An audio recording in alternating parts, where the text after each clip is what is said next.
గోదావరిఖని చౌరస్తాలో కూల్చివేతల పాపం తమది కాదని తాము చెప్పిన ప్రకారం షాపులను వేసుకోకపోవడం మూలంగానే మున్సిపల్ అధికారులు వారి షాపులను కూల్చడం జరిగిందని కాంగ్రెస్ సీనియర్ నాయకులు మహంకాళ స్వామి తెలిపారు.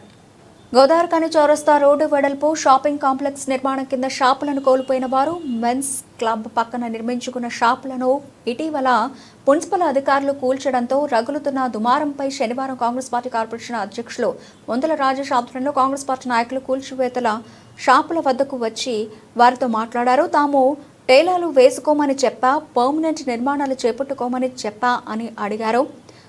అందుకు తాము టేలాలు వేసుకునే ఖర్చుతో షెడ్లను నిర్మించుకోవడం జరిగిందని, అది కూడా పర్మనెంట్గా ఉండటానికి కాదని షాపుల నిర్మాణాలు చేపట్టినప్పుడు అందరూ వచ్చి చూడారని కూడా వెల్లడించారు. ఈ సందర్భంగా వందల రాజేష్తో కలిసి మహంకాళ స్వామి మాట్లాడుతూ, ఇక్కడ ఇంతకు ముందు చేతకాని ఎమ్మెల్యేలు ఉన్నారని, ఇప్పుడు రామగుండానికి దమ్మున్న ఎమ్మెల్యే వచ్చి ప్రాంతానికి 800 కోట్ల రూపాయలు తీసుకొచ్చి అభివృద్ధి చేస్తానంటే మింగుడు పడని ప్రతిపక్షాలు మాజీ ఎమ్మెల్యే వీరిని అడ్డుపెట్టుకుని రాజకీయం చేస్తున్నారని ఆగ్రహం వ్యక్తం చేశారు. ఎమ్మెల్యే వచ్చి ఇక్కడ ఎమ్మెల్యే గారి సతీమణి మహంకాళ స్వామి ఆ కూలగొట్టిన వాళ్ళని ఇక్కడ రూములు వేసుకోమన్నారు, మళ్ళీ కూలగొట్టిందని చెప్పేసి అబద్ధాలు చెప్పి ప్రజలను మోసం చేసేందుకు ఒక ప్రయత్నం చేస్తూ ఉన్నారు. మీరు టీవీలందరూ నా దిక్కు పెట్టారు, దయచేసి ఒకసారి పైకి కూడా పెట్టి చూడండి.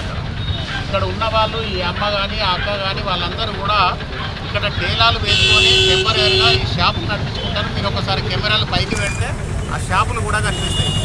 కానీ ఒక బీజేపీని పట్టుకొని వచ్చి, ఒక ముసలను పట్టుకొని వచ్చి మేము ఇక్కడ షాపులు వేసుకొని అని చెప్పినామని, తర్వాత మేమే కూలగొట్టించినామని చెప్పేసి ఎవడెవడో మాట్లాడుతూ ఉన్నారు.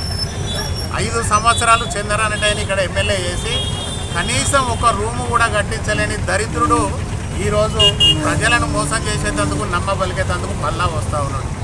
అరే నిన్ను చిత్తుగా ఓడగొట్టి గంగలు కలిపారు ఇక్కడ రామగుండం ప్రజలు. నీతో 5 ఊరు లేకుండా మళ్ళీ నిన్న వచ్చి మళ్ళీ ఇక్కడ చంద్రారెడ్డి అని మళ్ళీ ఒక భాషను ఇస్తూ ఉన్నాడు. అక్కడ రామగుండంలో నాయకుడు ఉంటాడు, ఊళ్ళల్లో తిరుక్కుంటా ఉట్టిగానే అబద్ధాలు చెప్పుకుంటా శ్రీరామ రక్షలు భూరామ రక్షలు అని చెప్పేసి మళ్ళీ ఆయన ఒకటి చెప్తూ ఉంటాడు.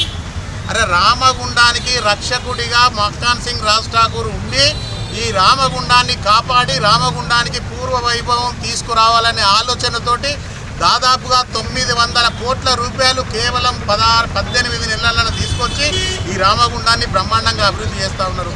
ఇవాళ చౌరస్తా ఇరువైపులా చూడండి, మీరు దాదాపుగా 270 రూములు కట్టించి ఇక్కడున్న పేద ప్రజలందరికీ కూడా మామూలు రెంట్కి ఇవ్వాలనే ఆలోచనతోటి ఈరోజు గౌరవ